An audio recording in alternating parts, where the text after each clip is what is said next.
While picking up some stuff at Walmart, a retired veteran named Mike Thompson noticed a little girl in the kids section, excitedly choosing a toy while she seemed to be with someone who looked like her dad. Later, when he saw them again outside heading to the parking lot, the girl looked back and waved at him. In that moment, Mike felt something was off and knew he had to step in quickly. The scorching summer sun beat down on the vast parking lot of the Walmart Supercenter on San Bernardino Avenue in Laredo, Texas. Mike, a retired military man in his late 60s, parked his car in an empty spot, the engine purring quietly as he kept it running despite his age. Mike's movements were still smooth and sure, a clear sign of his military background. After turning off the engine, he glanced at the passenger seat where his wife, Susan, sat. Unlike Mike, whose frame still looked robust, Susan's face showed discomfort.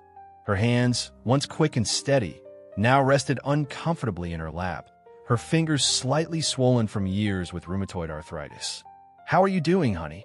Mike asked, his voice low and caring. Susan forced a smile, though it was clear it wasn't easy. "Oh, you know how it goes, Mike. My joints aren't having a good day. That drive didn't help at all." Mike nodded in silent understanding.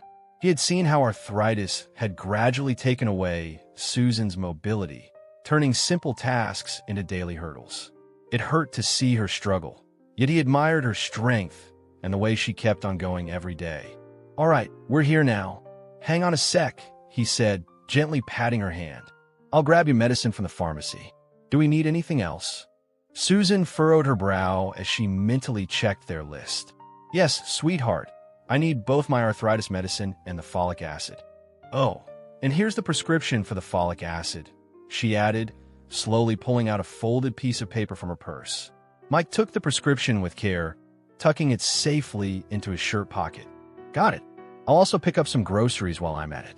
Just relax here. I won't be long." When he opened the car door, a rush of heat hit him. Mike paused, one foot still on the hot pavement, and then turned back to Susan. "Lock the doors, okay? Even in a busy lot, you can't be too careful." Susan nodded, used to Mike's cautious ways, a habit formed during his military days. She watched as he closed the door and headed into the cool interior of Walmart. Inside, despite the sweltering heat outside, the store was quiet for a Friday afternoon, with only soft chatter and the occasional squeak of a shopping cart. Families with kids, older couples, and lone shoppers were all focused on their errands, painting a picture of everyday American life, a stark contrast to the strict routines of military life Mike had once known. He grabbed his shopping cart, the cool metal against his hands, and headed towards the pharmacy section. As he navigated the aisles, his mind drifted to the shopping list at home, everyday necessities that sometimes still felt strange after all these years. His thoughts were suddenly interrupted by a burst of commotion coming from the toy section. A blonde little girl in a Hello Kitty t-shirt was standing by a shelf, clutching a figurine toy. Next to her, a man crouched down, his face etched with frustration. Mike slowed his pace and watched. The girl's face was scrunched up in disappointment as she gripped the toy tightly. The man, who Mike assumed was her father, was speaking in low, urgent tones, clearly trying to convince her to put the toy back. The scene stirred up memories of moments with his own grandchildren, and without even realizing it, Mike stepped closer with a friendly smile. "Hey there, that's a cool toy," he said to the man in a warm, conversational tone. "How old is your daughter?" The man suddenly glared at him, his eyes narrowing. "Mind your own business, old man," he snapped, his tone biting. Surprised by the hostility, Mike raised his hands in a calming gesture. "I'm sorry, I didn't mean to intrude. I just thought—" "You thought wrong," the man interrupted, his voice rising sharply. "Just leave us alone." Mike slowly backed away, feeling a deep sadness. It seemed the world had grown less friendly, where a simple gesture could be met with anger. As he walked away, he caught bits of the man's conversation with the girl. "Let go. Come with me. We gotta go. Don't you want to see your new home?" At the mention of a new home, Mike glanced back and saw the man taking the toy from the girl's hand, putting it back on the shelf before picking her up. The girl wriggled in his arms, clearly unhappy about leaving without her toy. Something about it all felt wrong. There was an urgency in the man's tone, especially when he talked about a new home that didn't match a simple shopping trip. Making his way toward the pharmacy, Mike's gut filled with unease. He didn't have any hard proof, just an instinct he couldn't shake. Shaking his head, he focused on getting Susan's medicines and some groceries. She was waiting in the car, hurting and needing him. Yet as he reached the pharmacy counter, the little girl's disappointed face stayed on his mind. The pharmacy area was a stark contrast to the colorful toy section, a quiet place filled with soft conversations and the beeping of machines, with the smell of antiseptic in the air reminding him of the seriousness of the place.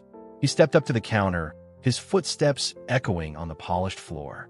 A friendly, middle-aged pharmacist with graying hair under a cap looked up and greeted him. "Good afternoon, sir. How can I help you today?" Her voice was gentle and reassuring. "Good afternoon. I need to pick up 2 prescriptions, my wife's arthritis medicine and her folic acid," Mike said, pulling the crumpled prescription from his pocket.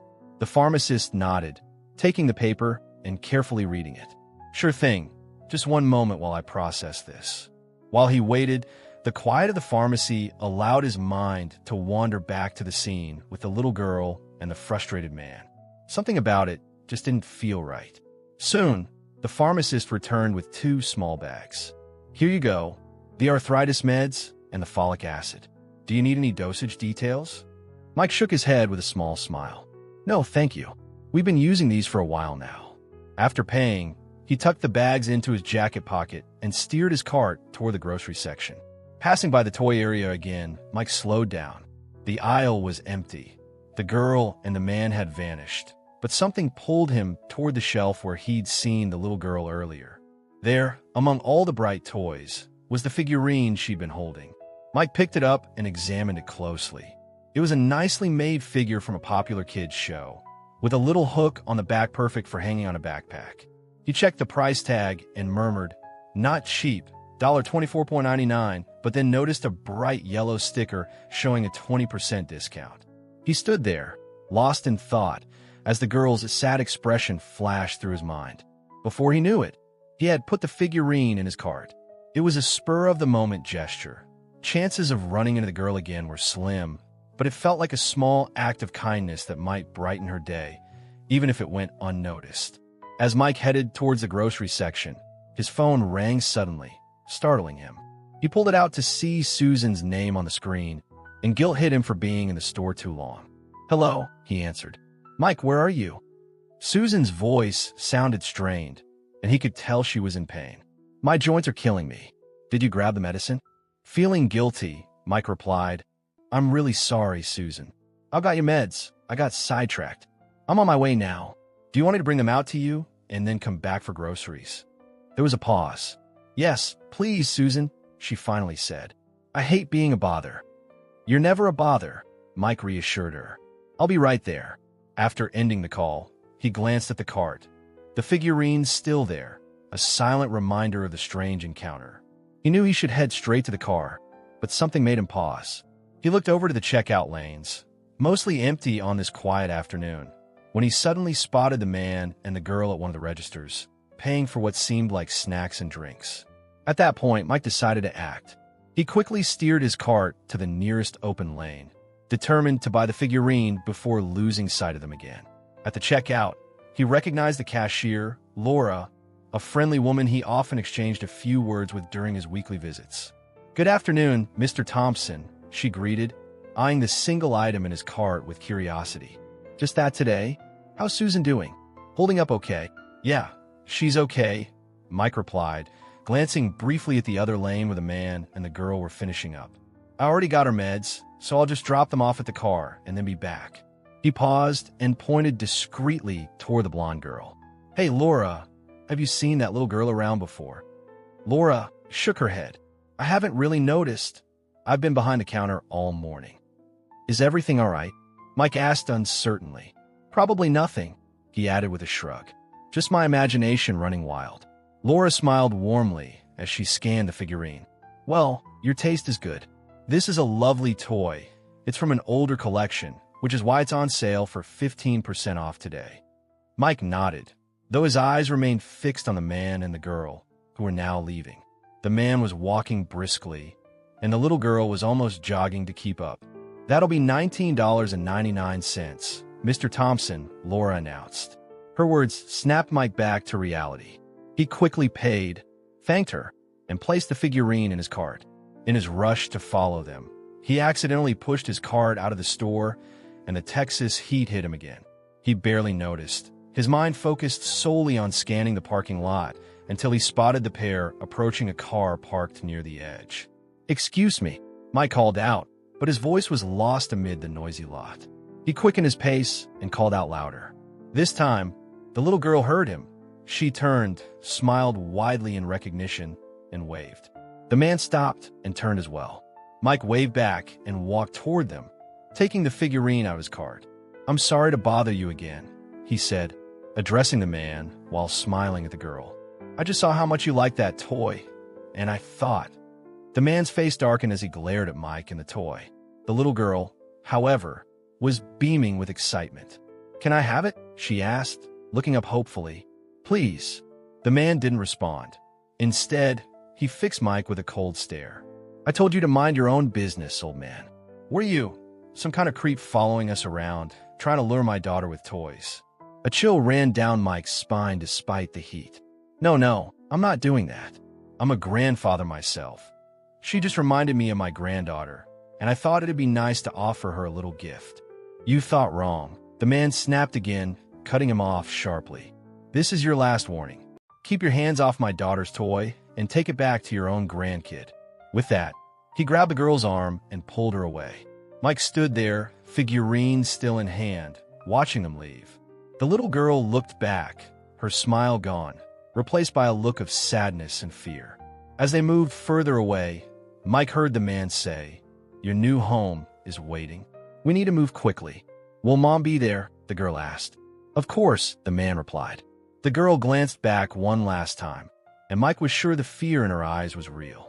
Something was seriously wrong, and Mike, retired military, grandfather, and now an unwilling guardian, knew he couldn't just stand by. His heart pounded as he watched them vanish into the sea of parked cars.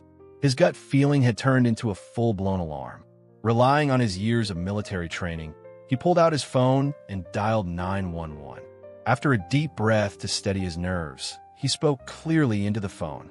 "911, what's your emergency?" came the calm, professional voice on the other end.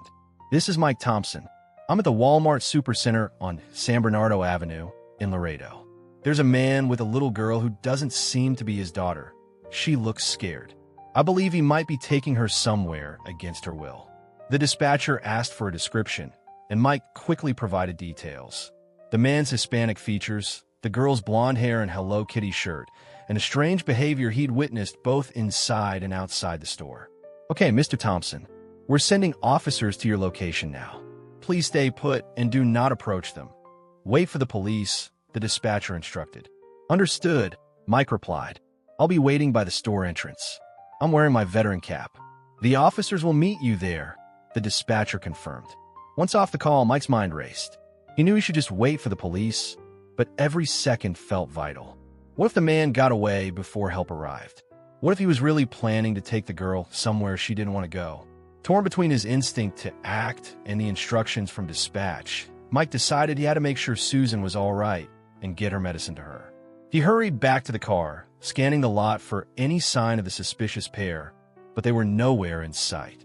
Reaching the vehicle, he tapped on Susan's window, and she rolled it down, worry plain on her face. "Mike, what's going on? What took you so long?" He handed her the medicine and the figurine. "I am sorry, honey. Something happened. I need you to take your medicine and keep the toy in the car. I've called the police. They're on their way." "The police?" "Mike, are you in danger?" she asked anxiously. "No, not that I can tell, but I think I saw something really off. I need to go back and wait for the officers. Will you be okay here?" Susan nodded, determined yet pale. "Of course, but be careful. I will. Lock the doors, okay? I'll be right back." With a heavy heart, Mike turned back toward the store. The burden of responsibility weighed on him. After a lifetime of protecting others, it seemed duty still called, even in retirement. He positioned himself near the sliding doors, constantly scanning the parking lot, praying the police would arrive soon and that he wasn't making a huge mistake. Deep down, he trusted his gut. Right now, it was screaming that a little girl was in trouble. Minutes dragged by as Mike's mind raced with what-ifs. What if he was overreacting? But then he remembered the fear in the girl's eyes, the man's aggressive tone, and the odd comments about a new home. No, he couldn't ignore it. Finally, after what felt like an eternity, he saw a police cruiser pull in the lot with flashing lights, but silent sirens, and two officers stepped out. Straightening his back and adjusting his veteran cap, Mike prepared to share his story, hoping it wasn't too late. An older, stocky officer with graying hair asked, "Are you the man who reported a possible kidnapping?" Mike replied, "Yes, sir. I'm Mike Thompson, retired military." A younger officer, sharp-eyed and no-nonsense, pulled out a notepad and asked for details. Mike recounted everything, from the toy aisle incident to the aggressive behavior and the girl's clear fear.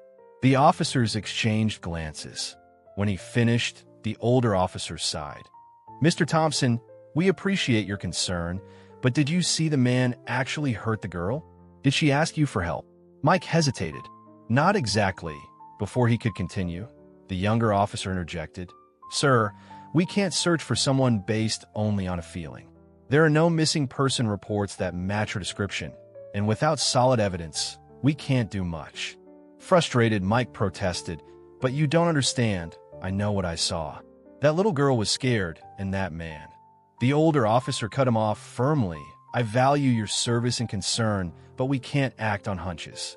If you witness something concrete, please call us immediately. For now, there's nothing we can do." Stunned and feeling dismissed, Mike muttered, "But shouldn't you at least check the parking lot? They might still be around." The younger officer softened slightly. "Sir, have you thought that maybe your military background might be affecting your judgment? It might not be PTSD." "PTSD, my foot." Mike snapped, his patience wearing thin. "I know what I saw. A little girl in danger. If you won't do anything, then what?" The older officer warned, "I hope you're not planning to take matters into your own hands. That's a bad idea." Realizing he'd said too much, Mike fell silent as the officers exchanged one last look. "We're letting you off with a warning today, Mr. Thompson, but please don't file false reports next time," the older officer said. Defeated, Mike nodded, glancing away in frustration. As the officers walked away, a small crowd of customers and employees gathered, whispering and shaking their heads. Mike felt exposed and foolish for causing such a scene. Yet as he watched the cruiser drive off, the image of the frightened girl and the man's chilling words about a new home still haunted him. With a heavy heart, he walked back to his car, knowing he would have to explain everything to Susan, but certain that he couldn't just let this go when a child's safety was on the line. At his car, Mike paused with his hand on the door, taking one last look around the lot in hopes of spotting the girl and her supposed dad, but they were already swallowed up by the busy parking lot. With a sigh, he opened the door, bracing himself for the conversation with Susan. He didn't know what to do next, but one thing was clear: he couldn't ignore this. Whatever came next, Mike Thompson was ready to face it head-on, just like he had his entire life. Settling into the driver's seat, Susan turned to him, her face a mix of worry and confusion. The car's air conditioning created a cool bubble amid the relentless Texas heat, but it did little to ease the tension Mike felt. "Mike, what's going on?" she asked softly. "I saw you talking with the police from the back window. Is everything okay?" Mike exhaled deeply, tried to collect his thoughts. "Remember the little girl I mentioned earlier? The one I saw in the store?" Susan nodded. "Yes, the one you bought that toy for. What about her?" "I think she might be in danger," Mike admitted quickly. "The man with her, I don't believe he's really her dad. Something about the whole situation just didn't add up." He explained everything he'd witnessed, the suspicious behavior, the fear in her eyes, the talk about a new home. As he spoke, Susan's puzzled look turned into genuine concern. "Oh, Mike, that sounds terrible. But the police didn't believe you." Mike shook his head in frustration. "They said they couldn't do anything without solid proof. They even hinted it might just be my nerves acting up." "Nerves, huh?" Susan said, reaching out to squeeze his hand, her touch warm despite her discomfort. "But you really think she's in danger?" "I know it sounds wild, but yes. I can't explain it. I just know something's not right, and I can't sit by and do nothing." Susan was silent for a moment. Then, to Mike's relief, she nodded. "I trust your instincts, Mike. If you believe that girl needs help, then we need to act." Feeling a surge of relief, Mike gripped her hand. "Thank you, Susan. But what can we do? The police aren't taking it seriously, and we don't know where they went." As if in response, a car suddenly pulled out of the parking lot, and Mike caught sight of a familiar blonde head in the front seat. "That's her," he exclaimed, Sutta. "NLY alert. That's the girl." Without hesitating, Mike started his car. "Susan, I know this sounds crazy, but I think we need to follow that car, just to make sure she's safe. Are you okay with that?" Susan nodded firmly, her determination matching his. "I'm feeling better now. And you're right. We need to check. If they stop at a house, or if we see a real parent, then maybe it's nothing. But we have to be sure." With adrenaline surging, Mike pulled out of the parking space and trailed the other car, keeping a safe distance to avoid drawing attention. As they drove, he couldn't help but marvel at the situation. Here he was, a retired military man in his late 60s, on what felt like a secret mission with his arthritic wife as his partner. They followed the car for several minutes, carefully keeping up while the familiar streets of Laredo passed by, now seeming a bit eerie under the circumstances. Suddenly, the car turned into a small gas station near the Mexican border. Mike's heart pounded. They were only about 5 minutes from Walmart, yet this area felt worlds away from the busy center they'd just left. The gas station stood isolated among scrubland, with a border fence in view. Mike parked on the far side of the lot, making sure he could see the other car clearly.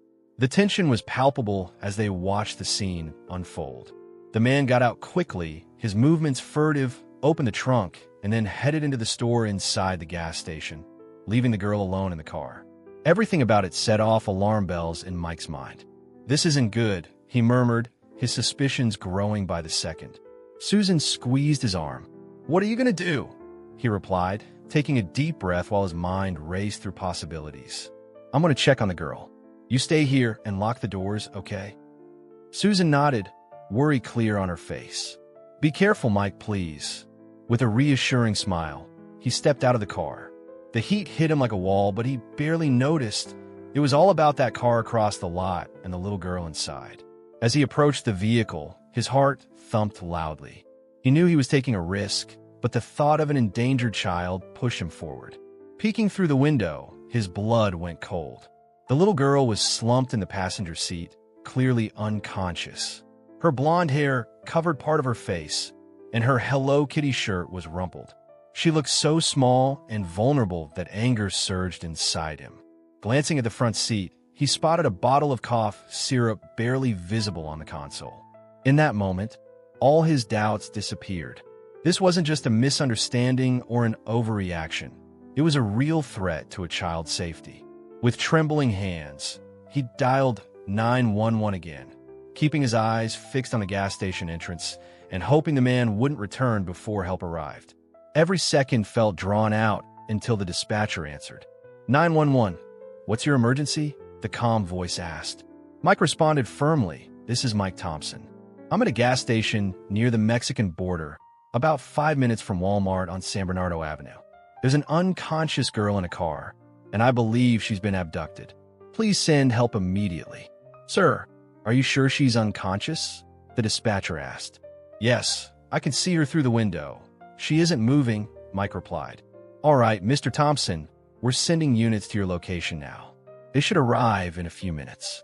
Please don't approach the vehicle or try to intervene, and stay on a line with me."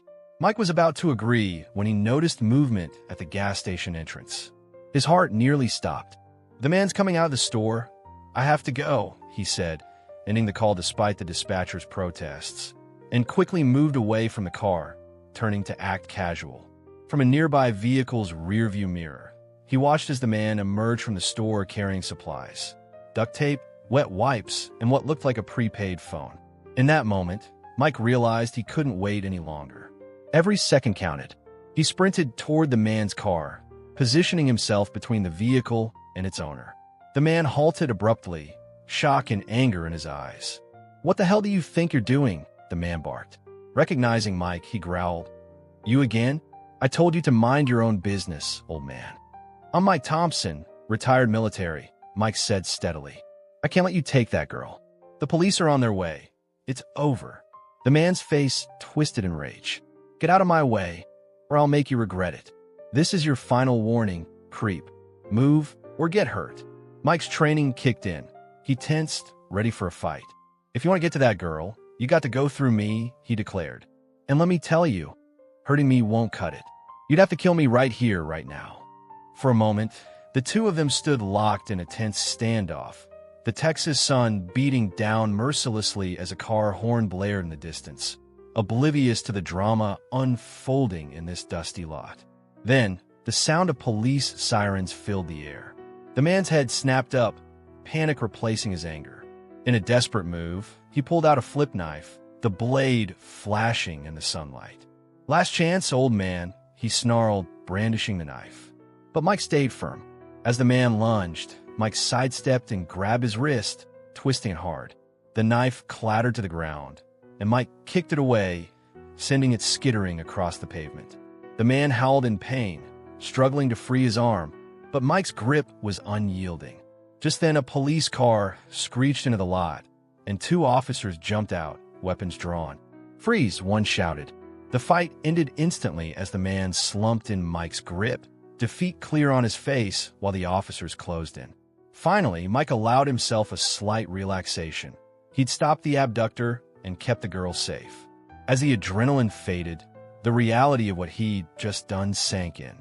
Mike Thompson, a retired veteran in his 60s, had single-handedly foiled a kidnapping. One officer began to handcuff the man while another approached Mike. "Sir, are you okay?" "That was something else," the officer asked. Mike nodded, feeling every ache. "I'm fine, but the girl is still in the car. She looks unconscious." The officer replied gravely. "Johnson, search the suspect."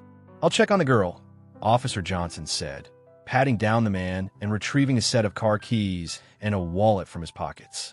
Tossing the keys to his partner, he muttered, "Let's see what we've got here," flipping through the wallet to reveal multiple IDs. This guy's got at least 3 different names. Meanwhile, another officer rushed to the car, unlocking the door and checking on the girl. "She's breathing but unresponsive. We need an ambulance right away." Officer Johnson immediately radioed for backup and paramedics, his tone urgent as he relayed their location. One officer gently lifted the girl from the car, cradling her small body as he placed her in the recovery position. Mike watched, his heart in his throat, as the officer checked her vital signs. Her pulse is steady but weak, and her breathing is shallow, maybe drug-induced, the officer reported. It felt like an eternity, but soon more police cars and an ambulance arrived, their flashing lights painting the scene in red and blue. Paramedics quickly took over, checking her vitals, setting up in 4, and getting her ready for transport. What had been a quiet gas station had transformed into a hub of activity as officers secured the scene and a detective took charge. Mike found himself at the center of everything, but one thought remained clear. He'd made a difference, saved a life. Watching the paramedics gently load the still unresponsive girl onto a stretcher, he knew that no matter what happened next, he had done the right thing. Sometimes, being a hero isn't about grand gestures or epic fights. It's about trusting your gut and having the courage to act when nobody else will. Mike stood aside as the paramedics worked, his heart aching for the girl, wondering what horror she had faced and what scars she might carry afterward. Soon, a seasoned detective approached Mike. "Mr. Thompson, I'm Detective Reyes. I'd like to get your statement, if that's okay." Mike nodded, his military bearing returning as he faced the detective. "Of course, whatever I can do to help." Mike then recounted everything, from his first glimpse of the little girl at Walmart to the tense confrontation at the gas station. As he spoke, the detective's skeptical expression slowly turned to respectful understanding. "That's quite a story, Mr. Thompson," Detective Reyes said when Mike finished. "Your instincts were spot on. We found multiple IDs in the suspect's wallet. Names like Roberto Cruz, Miguel Lopez, and Carlos Vega. We're not sure which one is his real name." Mike frowned. "Multiple IDs? So he was planning to take her across the border?" The detective nodded grimly. That's what it looks like. We also found cough syrup, duct tape, wet wipes, and a prepaid phone in his car. Classic signs of a trafficking setup. A shiver ran down Mike's spine as the gravity of the situation sank in. Suddenly, there was a commotion by the gurney. The girl was stirring, her eyes fluttering open. "Excuse me," Mike said softly as he approached cautiously, not wanting to scare her. As he got closer, he heard her confused, drowsy voice. "Where am I? Where's Miguel?" A paramedic was speaking gently to calm her. Mike hung back, torn between wanting to help and not intruding. The girl's eyes darted around in panic until, for a moment, they landed on him. She stared, confusion giving way to recognition. "You're the man from the store, the one who wanted to give me that toy," she said in a small, uncertain voice. Mike smiled warmly and stepped closer. "That's me. My name's Mike. What's your name?" "Lila," she replied timidly. "I'm 6 years old." "Nice to meet you, Lila. You're safe now. Can you tell me what happened?" As more officers gathered, Lila's lower lip trembled, but she nodded bravely. "I was leaving school when I met someone named Miguel. He said he was a friend of my parents and that they had a surprise, a new house. I was thirsty and hungry, so we even went to Walmart. I asked if we could get something for my new room, a toy, maybe, but then he changed his mind at the toy section. Later, after a drink in the car, I got really sleepy." Mike asked gently, "Lila, do your parents really have a new house?" Lila shook her head in confusion. "I don't know, maybe." Just then, the sound of a car door closing caught Mike's attention. He looked back at Susan, who was waiting in the car, and went over to her, advising that she stay seated and take care of her joints. Susan, however, assured him she was fine after sitting in the car so long that she almost bored a hole through the seat. Eager to know more and to meet Lila, Susan joined him as Mike introduced her. "This is my wife, Susan." Lila greeted her shyly. "Hi, Mrs. Susan," and Susan knelt down beside her, her gentle tone instantly calming the little girl. "Oh, sweetie," she murmured sympathetically. While they waited, another car pulled into the gas station with a police escort following close behind. A man and a woman jumped out, their faces etched with worry and relief. Soon, a well-dressed man in a suit emerged from another car. "Mom, Dad," Lila cried out as she tried to sit up on the gurney. Her parents rushed over and enveloped her in a tight hug. The suited man introduced himself as the school principal. As the family reunited, Susan gently nudged Mike. She pulled a small toy from her purse, the very figurine Mike had bought earlier. "I think it's a good time for this," she whispered. Mike nodded and approached the gurney where Lila was now sitting up, surrounded by her relieved parents. "Lila," he said softly, "I got this toy for you earlier. I'd like you to have it if you want." Lila's face brightened as she clutched the figurine to her chest. "Thank you," she said softly.